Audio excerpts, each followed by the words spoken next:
Welcome, everybody, to the second in our Bloomz, Babble and Beyond. The idea is that we get together, we're a group of artists, we get together once a month to have a lovely informal chat about art and really anything that affects our art. It could be things going on in the world, it could be things that have gone on in our lives we want to share. Today, the topic is inspiration. Well, that can take us anywhere, can't it? What inspired you to start your artistic journey? What inspires you day to day on your pieces of art? What inspires you just generally in life that would have an impact on your art? So I've left it quite open today, ladies. Inspiration, we think of it every day, don't we? We get inspired by lots of different things. Who's going to kick us off then? Inspiration. Inspiration. Well, you need inspiration to kick off a topic of inspiration. Absolutely. I was going to also say, you know, because we all know each other quite well, it's quite funny before we came on air, and I was just thinking, don't leave it too open for Cindy. You need to give her words to run off of. I'll give them the three topics there. Very true. Once Cindy goes, she goes. Just get to start with it. You call that going wandering, do you? Or going... Walkabout. Walkabout, that's it, walkabout. Walkabout, yeah, that's the Aussie term. So yep. Feel free to go walkabout with this. Absolutely. I need that push start usually, though. Yeah. I'll give you that push start, then go on. What inspires you day to day or generally? Day to day just has to be interacting with my animals, whether it be here at home with my fur babies or when I volunteer at the zoo. Like, that's where I get most of my art inspiration from. You're so lucky to have that at the zoo, though, aren't you? To actually close up with so many. Oh my god. Yeah, and just so that we don't get anybody getting the wrong idea, the zoo that I volunteer at here is all about conservation and preservation of animals and animal species, and work very hard on helping build up numbers of animals that are threatened, endangered, and on the brink of extinction. And that's what the zoo I work at is like. Do they specialise in anything, Cindy? We're not the only one, because it's the zoo I volunteer at is part of what's called Zoos Victoria, which has 4 different zoological parks under its banner. So we work in a group with all of them. But one of my favorites that we work with there that was very close to the extinction mark is the orange-bellied parrot. Tiny grass parrot, and with the help of Zoos Victoria, they have brought it back from having very, very low numbers in the wild, slowly growing it up, and continue to work in that. We're talking like the numbers were down to, I can't remember exactly off the top of my head right now what they were down to in the wild, but it was like less than 50. Yeah. Wow. Wild. Yeah. And the great thing is many people don't even know about that particular parrot. But... Exactly. Have you done any art about it yet? I have not. I have been collecting reference photos of them from my visits. So they're on my list of animals yet to be painted. So when you go in the morning or whenever you go to volunteer, do you instantly, because you're an artist, you start noticing things that maybe other people wouldn't? That because you've got this art going through your head, how could I depict that particular feature? Is that what happens in animal artists? Are you always looking for that inspirational little thing that we all miss?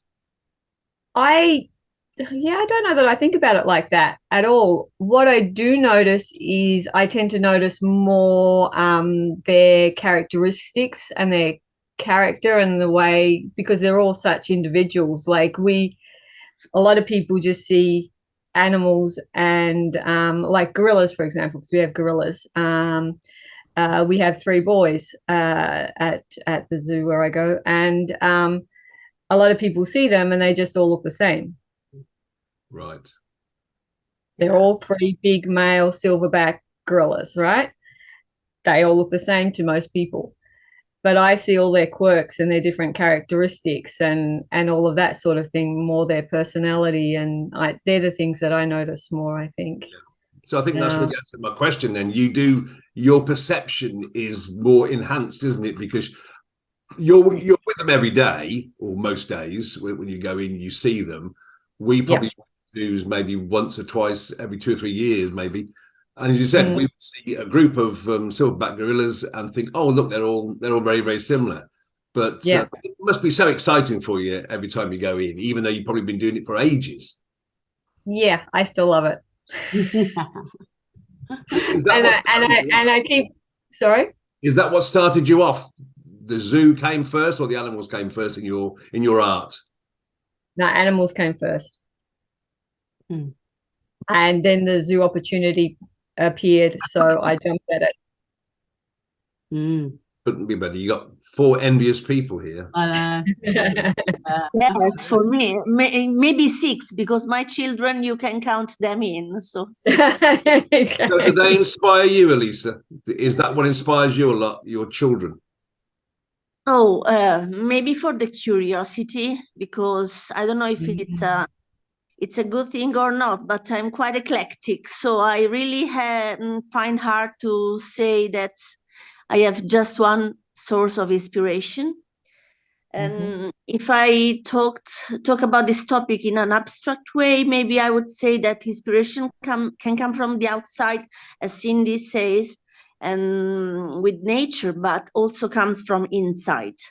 So the art is quite a mix of what we have inside and what we take from the outer world. And I really would love to get more inspiration from nature. So when I was listening to you, Cindy, I was thinking, I should incorporate some animals in my portraits.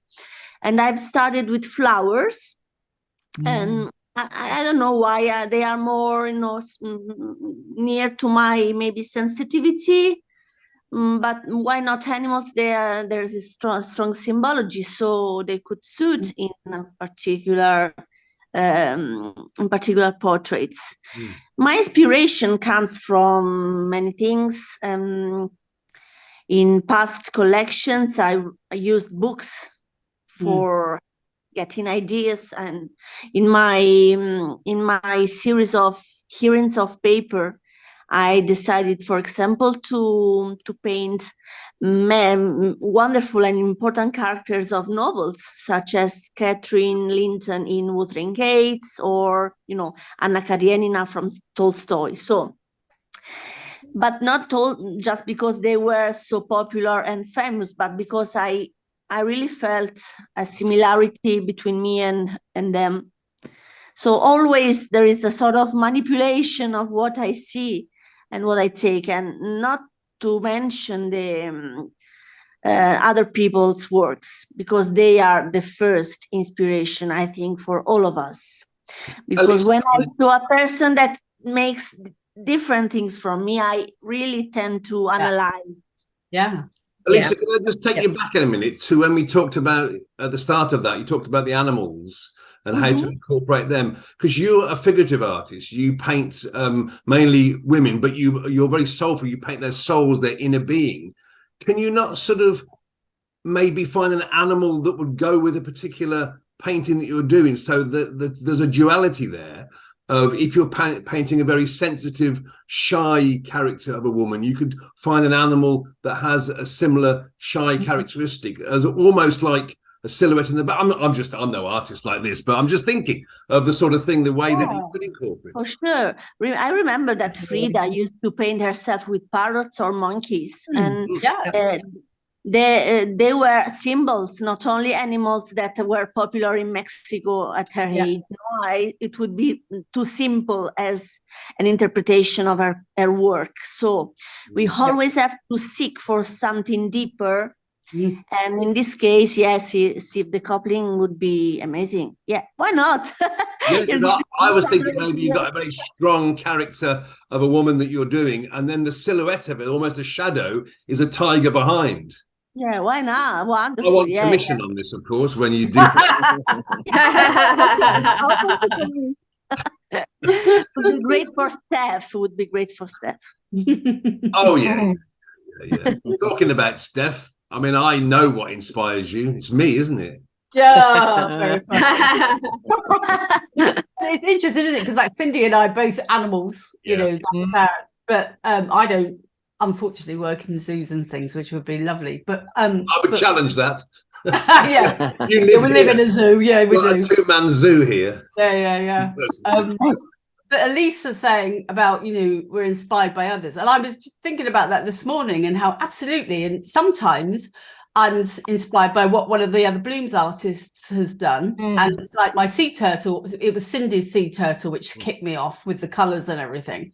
And I was like, oh yeah. But then recently, it's like I saw in an auction, a sculpture of a rhino, and it had been done so that the rhino was almost like armour plating. And you're going like, ooh, I'm liking that, you know, and it's like, how can I, and suddenly your mind's gone and the colours come in, and I've already decided in my head how that's going to be. So, but then I will go and find out more about the animal as well, because like, we don't just do animals, we do a particular animal with a character, and we get to know them, and, you know, it's not just here's a rhino. So then a bit more goes into that. You also bring in the surroundings, because this rhino you're doing, is it bubblegum?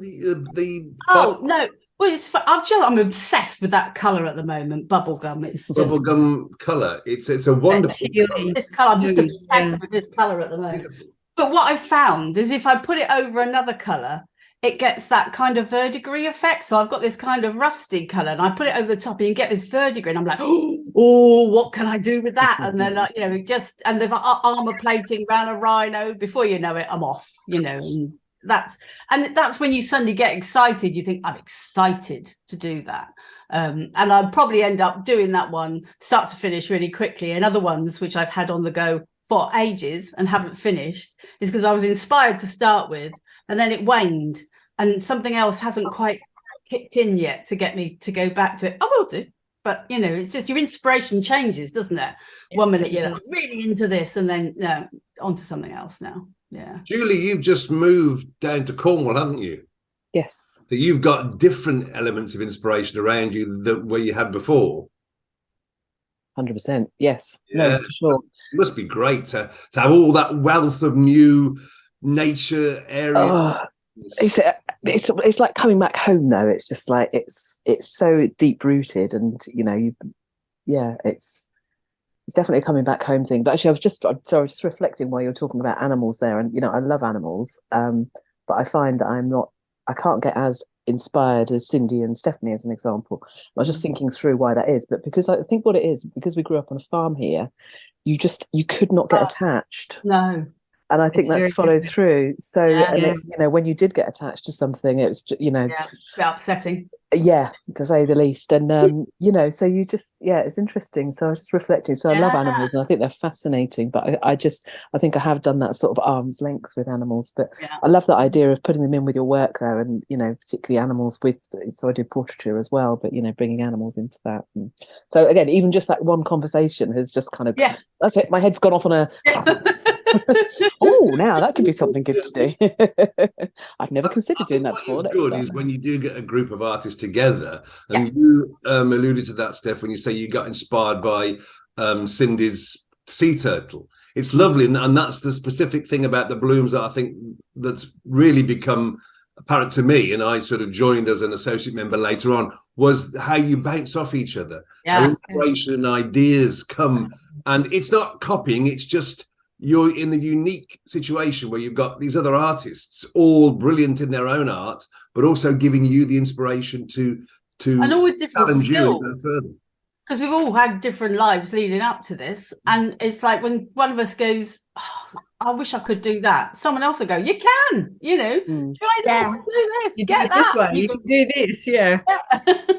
In my case, for example, I really owe to Sammy the first step in abstraction and all the things that I'm doing with intuitive art, which is basically abstract, because without planning, it's very hard to really to figure out the portrait, in a few steps. But I really was addressed by Sammy to the first steps of my way. So I'm really grateful. Sam is one of our other artists who isn't here at the moment. Yeah. He's an abstract artist, mixed media abstract art, fantastic stuff. And we'll see Sammy on one of our talks later on in the year. But yeah, I think Sammy's inspired all of us in one way or another with her attitude towards her art. And so, Julie, since you moved down to Cornwall, have you done any new art down there? New wax up? I have, yes. It's all under wraps, ready. I've started for the Bloomz. I'm kind of batching things at the moment because there's sort of quite a process to it.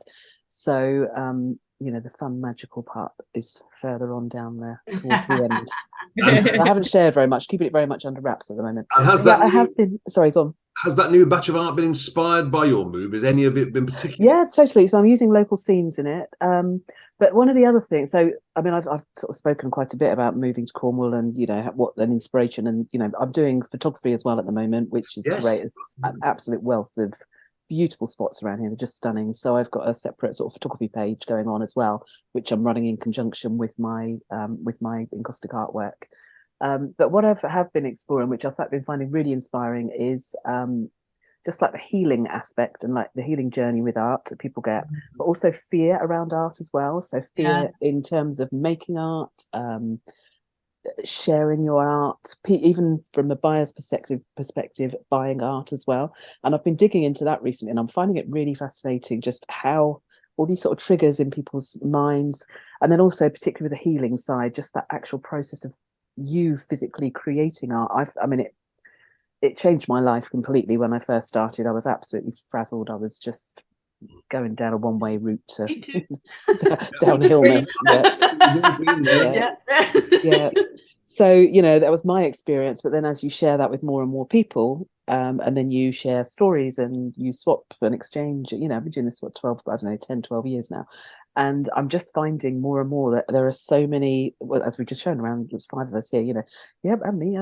And, so I've been exchanging stories with people, and I'm just finding that really, really inspiring in terms of the personal journeys that people go through as well. So I'm looking at ways that I can weave that into my work as well at the moment. So because other people, until you speak to them and you're open with them about how you feel about your art, then all of a sudden they say, actually, that was the thing I went through too. And there's that lovely feeling of, I'm not alone in this. Exactly. Yeah. Somebody else, it may be somebody in the Bloomz, it could be a client you've spoken to, it could be another artist. And then all of a sudden, what you're feeling isn't so irrational and alien and fearful. Well, we're talking inspiration, but you have no idea how your words will inspire someone else. And that's what I love. So when someone feeds back to you, when you did that and said that, that opened up and you thought, I had no idea that could, and you couldn't possibly know, which is why I love that in the Bloomz, we love to share within the Bloomz, but we also share outside about our art and what we do and how we do it. And it's amazing. We don't even know half the people we inspire or help, but the ones which do feedback, it's amazing. I think we've just come onto the other side of inspiration, not what inspires us, but how we inspire the people. And that's great because this morning, Steph, you had a lady contact you who'd done your giraffe course online, and you'd inspired her. Well, it was lovely. She just finished it. And I hadn't, she bought the course. I hadn't spoken to her. She obviously just got on with it and done it. And then she just said afterwards that she'd just been taking her time doing it. She'd loved it because it's very much like a do along with you type thing rather than someone go off. And she was eking out the last bit because she was enjoying it so much. And she'd actually said, because she found it very mindful for her to go through and do the whole process.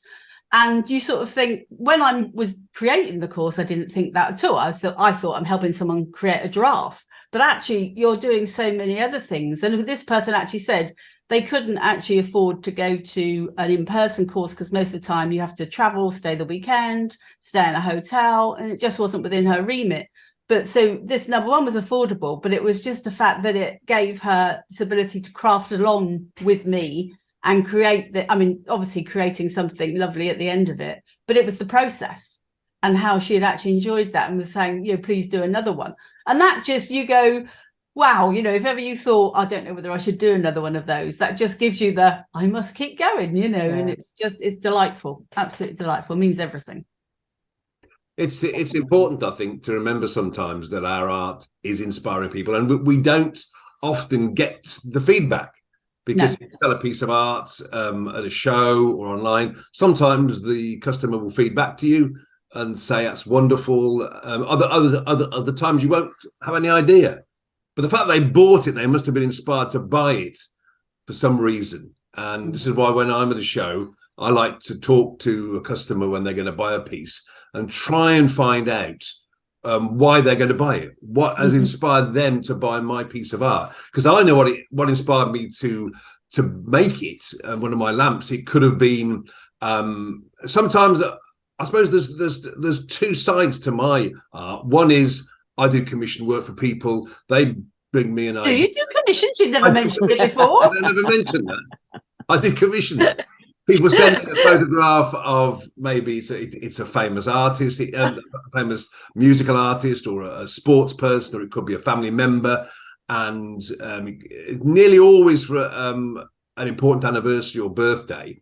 And I create a lamp out of pipe fittings of that particular person. Very, very detailed if I can, get some movement into it. So I'm inspired by their trust in me, really. That's an inspirational thing. I mean, when people give you their trust to create a piece of artwork for them, that's inspiring, because you get that lovely feeling they could have gone to anybody for a piece of art. They come to me, which is nice. And then it's quite scary too, isn't it? It's quite scary that someone trusts you. Oh yeah, it can be. I think we've all said that about commissions take you so much longer, because you have to not just do your inspiration or your look, you have to see this, whatever it is, through their eyes, because it can't just be your vision, it has to be your vision through their eyes. That is the danger, isn't it? That someone says to me, I'd like to do me a lamp of, I don't know, Jimi Hendrix, for instance, the one that I did, and I've got an idea of what I want to do, but then they give me a photograph that they took at a concert in 1970. And I've got to do that. I thought, I wouldn't have done that. But it means something to them because they were there. So I've got to then put all my inspirational ideas about what I think about Jimi Hendrix and how I would like to have him in his pose when he's on his knees, and do their piece of art. So I'm inspired to do the piece for them as per their request, their brief. Just the bit for you that I thought was really lovely in the inspiration was when we did that show. And we were selling off pieces for like £50, I think, or £40, and the money went to charity. You had your lamp out the front. There was a little boy. Oh right, yes. That loved your work, and obviously went out to buy that piece and came back and had his picture taken with you. Who knows what that little boy will end up doing because of that, because he absolutely loved it and then came and had his picture taken next to the artist. The idea of what he will end up doing. That was quite extraordinary, because you wouldn't have thought that. And he was about 9, 10? Yeah, really young. He would be inspired to have bought a lamp. But obviously something that resonated with him, which is what we can never understand, because we're all, the human race is very different. Everybody's got their own reasons for whatever they do. Which is why when you've created a piece, it goes on to someone else and lives another life, because what they see in it isn't necessarily what you saw in it when you created it. When somebody gives me a photograph of their dad playing cricket and I have to do that, and dad's probably passed away, they were at the match when he scored the 100 or whatever, and I've done that lamp, it meant something to me, but I did it. It means a lot of different things to them. Yeah, absolutely. Every day on the mantel shelf, and they turn it on. But the other side of me is when I do things purely because I'm inspired by something around me. It may be a sporting event that's happened. It could be a news item. And I think, you know what, today I'm going to do, I mean, one of my great inspirations was Katrina Johnson-Thompson, the heptathlete. And I just thought she went through hell and back before she won anything major. And then in 2019 in Doha, she won the World Heptathlon Championship for the first time. And she won it really on the hurdles. So I found a picture of her hurdling, and I did a lamp of her hurdling to victory. And that meant so much to me because she was the epitome of that Chumbawamba song, isn't it? Fall down and get up again. You know, you're never going to put me down, whatever. And that is what I think. She kept falling down, not literally, but mentally, and she had injury. And so that was my inspiration for that. Now, whether when that lamp, it's not sold yet, but whether it gets sold to somebody who buys it for that reason, maybe for a different reason. Maybe they're a hurdler and, you know, they just wanted a hurdling lamp. I don't know. But I think many things inspire us. And I think when you get up in the mornings and you go down to meets to my workshop, or you lot to your studios, you might not have any inspiration at all for a particular piece, but it could be a piece of music. No, but it's interesting, isn't it? Because everyone will be different in their process. And I don't know, because certainly people who write, sometimes they say it doesn't matter whether they feel inspired, they will sit at the computer now, or if they write by a piece of paper, and they will write lines no matter what. And sometimes days it'll be great and some days it won't, but that's what they will do. They will make sure they write for that period of time. Now, I don't do that, but there are is it the artist's way, which says you must do art every day, and you know there's a part of process even if it's only for a certain period. And I don't do that. I do mine in batches. I've always been someone who goes, oh my god, I must get on, and then I do masses, and then I go off. And because as we know, as an artist, there are many aspects of us in terms of promoting and going to shows and things, so you don't necessarily just sit here doing our art all day. But I'm very much a batches person. But we're all different, aren't we, about how we have to get our inspiration juices going or whatever. But you know, I wait till the inspiration hits me and then I run to the studio. Does anybody want to pick up on that one day you wake up and you're not particularly inspired? Does going to the studio inspire you, or you just say not today?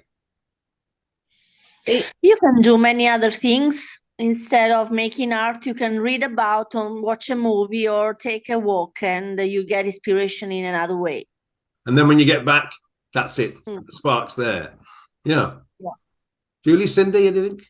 Go on, Cindy. Yeah, I see you were going to say, so I'll chip in after. Yeah, I was going to say, if I'm having a particularly no inspiration whatsoever, I will literally just come in and slap paint around, because it doesn't take long. The minute you start to slap color around, it all just comes. Oh, it works for me anyway. So is that just on a blank canvas? Yep. Yeah. Yep. Oh, interesting. Yeah. And do you sell those pieces? Some. Yeah. Interesting. Another secret avenue to your. But see what I do with them. No, we can't call it Cindy Slappy Art, can we? No. No, we can't call it that. No, because I just use those pieces for backgrounds then normally. Ah, yes. So then I'll paint my animals in front of them or whatever. But something has inspired you to do that. So I think now we're looking at inspiration that's not conscious inspiration. We're looking at, because when you pick up that brush and you start to hit that canvas, something's telling you, isn't it, where to put that paint. You might not think so, but I'm of the feeling that something inside intuitively, subconsciously. See, intuitively, yeah. Intuitively, probably, yes. Yeah. So you can't really do it like that in sculpture. No. Really slap something on. I mean, it's interesting because most of your pieces look like you just slap something on, though, don't they? Until you at some point. Yeah, at that very first step. But mind you, if I did that, I'd just stab myself, wouldn't I? So it's like most of your pieces start off looking like something we shan't mention, and then eventually they do, don't they? They all go. Well, they go. I like to call it. They go through the alien stage. Yeah. Yes, the ugly stage. Yeah, in painting, your painting goes through the ugly stage. Like you never look at somebody's work and think that's awful until the piece is finished, because you never know what it's going to turn out like, no matter what it looks like partway through.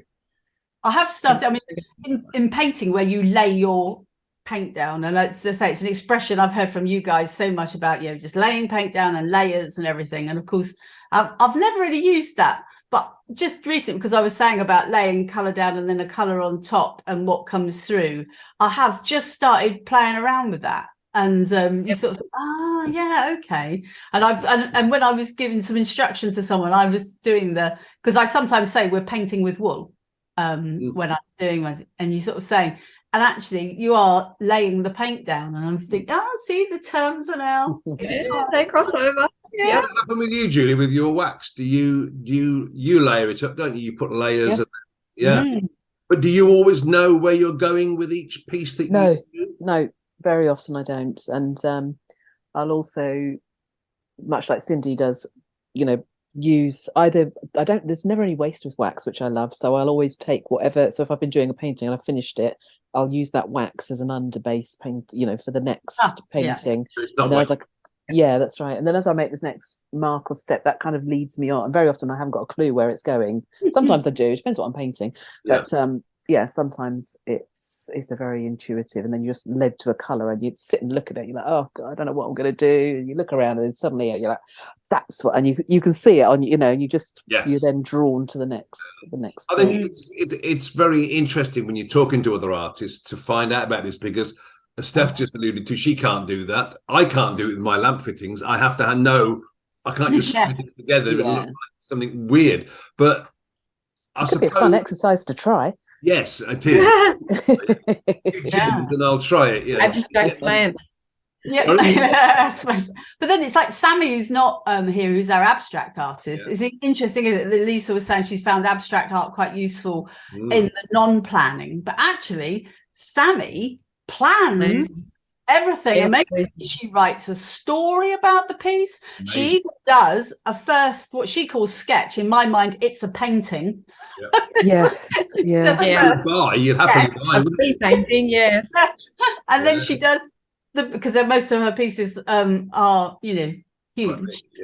She then does that again. So she absolutely plans what she's doing. So once she gets to that final canvas, she knows exactly where things are. So I think I'm probably more likened to that in my approach, because I am much more look into things before I very first start. And of course, obviously I have to make a frame for the skeleton and everything in order to put the wool around. So I'm a bit more on the planning like her, but you do a lot of research with your pieces, don't you? Yeah, a lot. And I love that.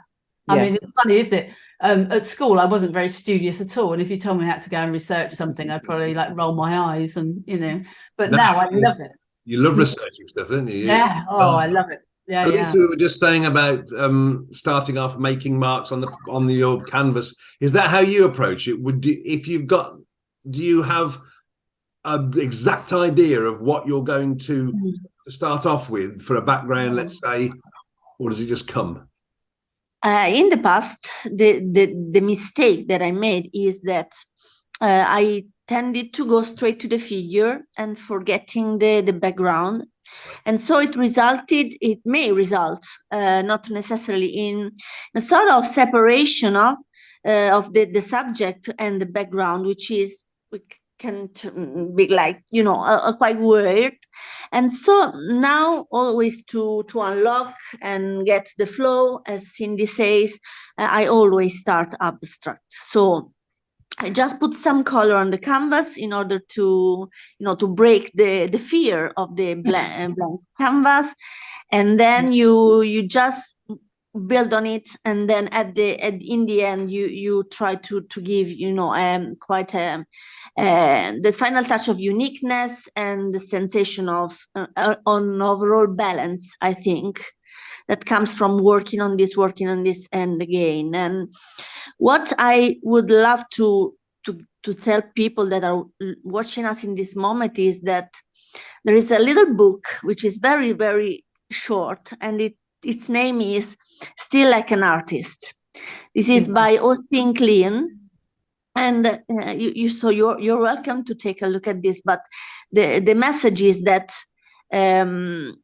when we talk about being original, is something that it's quite an utopia, because everyone is continuously inspired by other people's works. So we don't copy and we shouldn't copy, but we can steal ideas from others, because we will always have our own way of changing the ideas that we steal, and we can make it ours. And this is wonderful, I think, in every aspect of being an artist.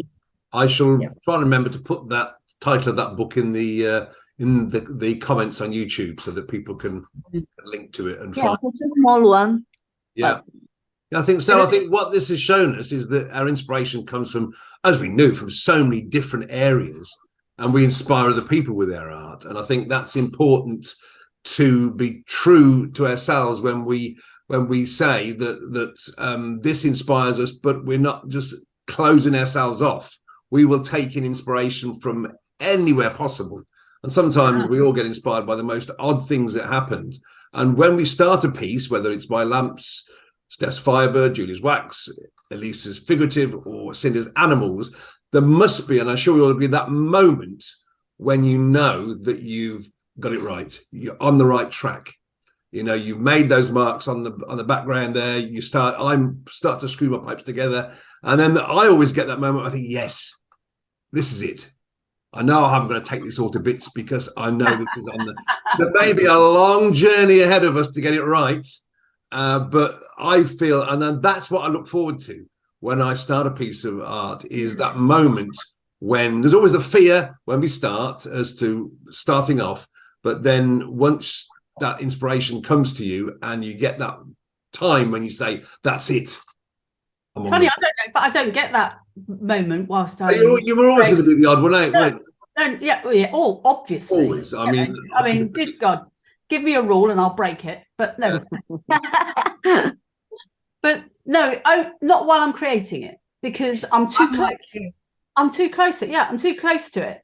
And I get to a point where I go, do you know, for the moment I'm done, and I'll walk away, and then I might come back and that piece is in my studio, and I'll catch it and I'll go, oh, there's the look. And at that moment I might go, yes, that is what I wanted. Or actually, I just need to tweak a bit more about that, because I've just realized. But there's never one moment that I go, that's it, I'm done. Right. No, I didn't mean you're done. You are on the right track. No, it's just it's when you put that spark in the eye that yours becomes. No, that's when once I'm complete. Finished. Once I'm complete, I then, all pieces, if I've actually, because sometimes I do glass eyes on my pieces, but if I've actually done a felt eye, there's always that little light that shines in an eye, and I have to put the little white bump. And so that will be the final piece I put in an eye, because I'm done then, and the piece is complete. But, and I suppose, you know, I'm happy with it at that point, that it's exactly how I wanted it to be, or if there's a particular look. I mean, normally when I do something, there's a particular look I'm either after, or it's like the tiger I did, you know, who was bending down and licking, and he had to be looking up, as in, I might be drinking, but I've actually got my eyes on you as well. And I absolutely wanted to get that. And once you sort of think, yes, that's the look, and then everything else is just supporting that look that I wanted to get in it. But yeah, it's weird, isn't it? That's funny how lots of things that we've talked about today that we agree happens to us all, and other things that we approach differently. And that's great, because we are 5 different artists, all with the same goal of creating amazing art that people will hopefully love, treasure, and it will inspire them and give them joy. And also ourselves, we get inspired by each other, we get inspired by things around us, and these chats that we have here are inspiring, because this is what we learned already. We've already this morning said, oh, that's an idea, and we get together as artists, don't we, regularly? We often someone will say something, and as I say, I joked about it at the start with Cindy. You have to give her a particular topic, and she always says at the start of the meeting, I've got nothing to say, I've not done anything. And then someone will say, I've just been thinking about, and suddenly Cindy goes poof, and she gives you this font of information about it all, and she does like a masterclass, and we all go, wow. Maybe Julie, you want to add something? You had your hand. Yeah, no, I was just going to chip in and say the other thing that I think is really important. Well, I don't know, I think this inspires me, but it's what prompts me to action, which kind of ties in with the fear thing. But putting myself outside of my comfort zone, it's very easy to stay very safe. And so one of the ways that I've discovered that I overcome that is by put myself forward for all these things. I'm like, oh, what the hell have you got yourself into this for? Stupid bloody woman. And then you're like, why have I put myself into this? And then the kind of the calm comes over, and then I'm like, okay, right, how am I going to approach this? And it's do, and I get structured and I pull it all together. And I've done it numerous times, whether it's an exhibition or whether it's a commission or, you know, an art show, whatever it might be. And then once I've kind of worked back, I'm like, oh my God, that was amazing. And then you get these amazing stories that come out. You were saying about the 9-year-old boy. I mean, I did an art show and exactly the same process. I'm like, yes, I'll do it. And I just have to put myself forward for it. And then, well, I don't have to, I do it to make myself kind of get over that fear and that hurdle. And once I'm like public accountability, right, I've got to make this work now. What am I going to do? But, I think we all fear that. We all have this element of, I wouldn't say imposter syndrome, but, you know, am I too safe here? Am I pushing myself? What do I need to? And I think that's important because it's the evolution of us as artists. Yeah. But then when you every time I've done that, I've gone out, and when you get that amazing feedback, I mean, I could list off umpteen different scenarios. But you know, there were 2 girls that came in, and when I was doing that art show, and that 9-year-old boy just reminded me, and they were so inspired, and they came back and they did workshops and online courses, and their mum brought them in, and then they came and had a family session with their granny when she was visiting, you know, and we just really built this amazing bond. And that just came from taking 10 minutes, just, you know, talking to them. And they were too young to do it at the time. They came back 2 or 3 years later, you know. Wow. She bought a little painting, and then she came back 2 or 3 years later when they were old enough.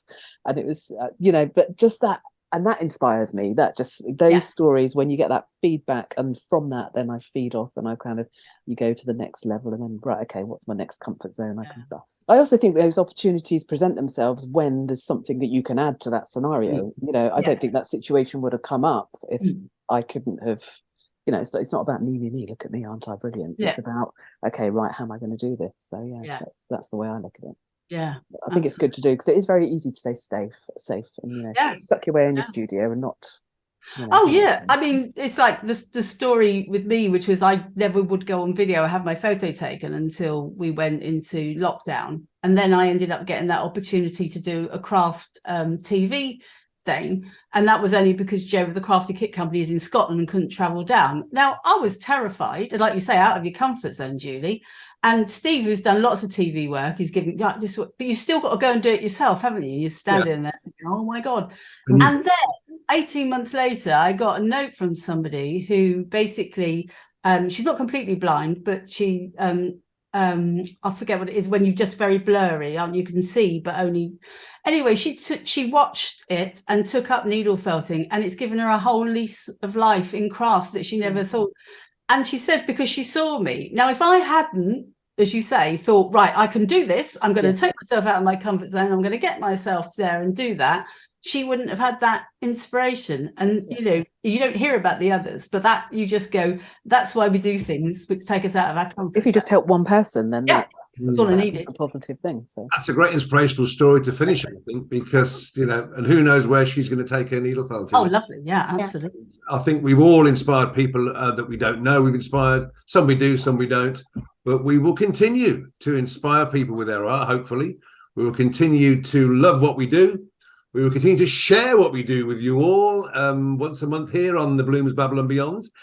Coming up in April, we've alluded to this in this show and before, we have a very special, the annual Bloomz International Online Art Show, which takes place the last 2 days in April, 29th and 30th.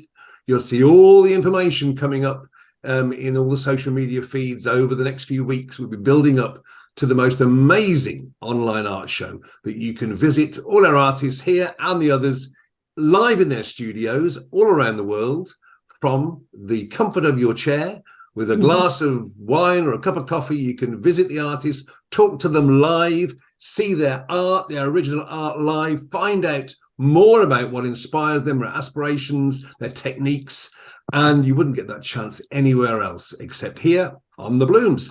So thank you for watching. If you're listening to this on the podcast, thank you for listening. We look forward to seeing you all next month, where we'll have another Babble and Beyond with another topic for our exciting artists to discuss. Bye from us all. Cheerio.